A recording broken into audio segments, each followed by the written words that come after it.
Adam Driver, the actor who played Kylo Ren in the disastrous Disney Star Wars sequel trilogy films, added to the mountain of evidence that Lucasfilm had absolutely no idea what they were doing after it was sold to the Walt Disney Company. Driver revealed that the original plan for Kylo Ren's character was that he was supposed to be committed to the dark side and would not have a redemption arc.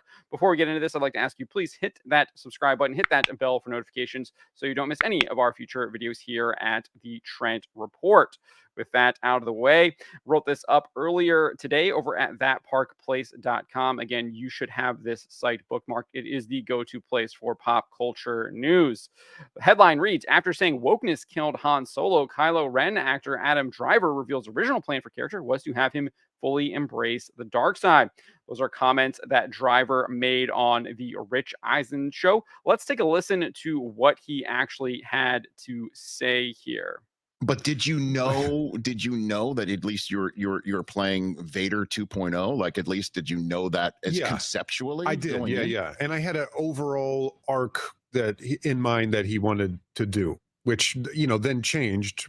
But his idea was that almost the opposite journey of Vader, where Vader starts the most confident, the most committed to the dark side, and by the last movie he's the most vulnerable and weak, and he wanted to start at the opposite, where this character was the most confused and vulnerable, and by the end of the three movies would be most committed to the dark side. So I tried to keep that arc in mind, regardless if that wound up not being the journey anyway. So let's pause it right there. I'm going to disagree with him. I do not think that Darth Vader was the weakest character by the end of Return of the Jedi. I would actually say he's even stronger than what he was previously because, again, the dark side is a weakness for people with the Force. You are not whole. You're consumed by it.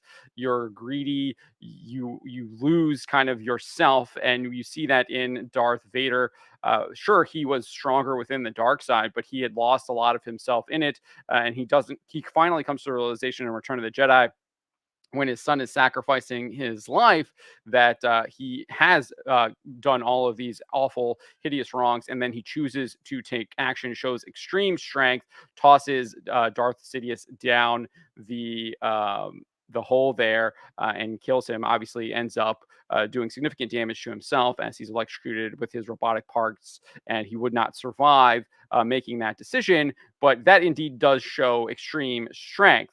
So I'm going to disagree with that idea, and it kind of shows you where they were already kind of off on the wrong foot. They don't understand what Star Wars is about when they're saying that he is at his weakest moment in the dark side with Return of the Jedi, when it's absolutely not true, because the dark side is in itself a weakness. When you're embracing it, it obviously corrupts you, destroys you.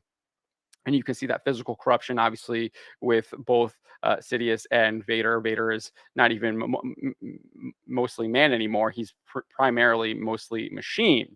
But I do get the idea that maybe you would have someone continue to fall into the dark side and continue down that path, and they would be irredeemable. I think people do indeed choose to do that, and that's one of the reasons that we're facing so many problems in our society now, is that people have indeed chosen to go down the dark side and continue to embrace it. So I don't think that is necessarily a terrible theme, but when you don't understand, when you're trying to make it a reverse of Darth Vader, you clearly don't understand what you're doing with Star Wars. But let's go on and listen to what Driver had to say about about how it was changed and where it changed at.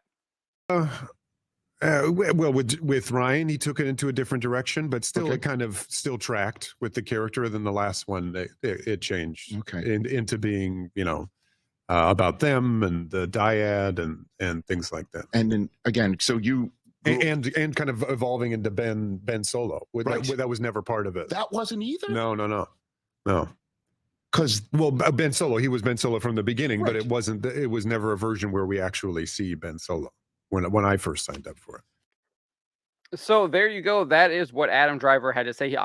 He says that it changed a little bit from The Force Awakens to Rian Johnson's The Last Jedi, and it still tracked. I actually kind of agree with him there.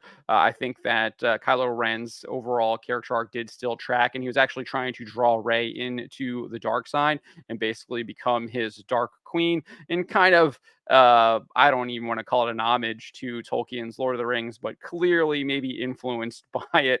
Not really a good homage, obviously, because the movie is so terrible, so anathema to Star Wars. But then he goes on and reveals that completely and utterly was radically changed after The Last Jedi, because it was such a terrible Star Wars film that things had to be completely changed in the rise of Skywalker, where he now has to be redeemed by his mother, and moving forward from there, obviously kind of pushing that feminist message. It's not Luke redeeming his father anymore, it's Leia redeeming her son, because he's already killed Han Solo, etc., etc. So it's just more of kind of that feminist messaging that they were pushing in the movie, and it was it definitely came to part there as well. And then he obviously can't actually truly redeem himself. He has to kind of give his powers back to Rey and let her be the one to really defeat Sidious.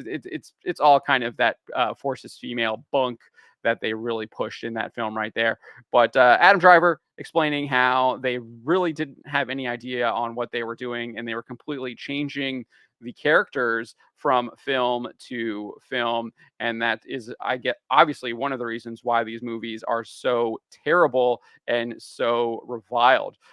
But let's go back to this article here, because he also did describe the killing of Han Solo was done by wokeness. This is an SNL monologue. We're not going to play that. Obviously, they're going to try and get us. But this is what he said. He said, "I'd like people to stop coming up to me on the street saying you killed Han Solo. I didn't kill Han Solo. Wokeness killed Han Solo." So clearly taking a swing at Lucasfilm and the Walt Disney Company by having Kylo Ren kill Han Solo in the film. Obviously, I think I kind of just went over it. That was probably a dictate of that forces female feminist messaging that they were trying to push.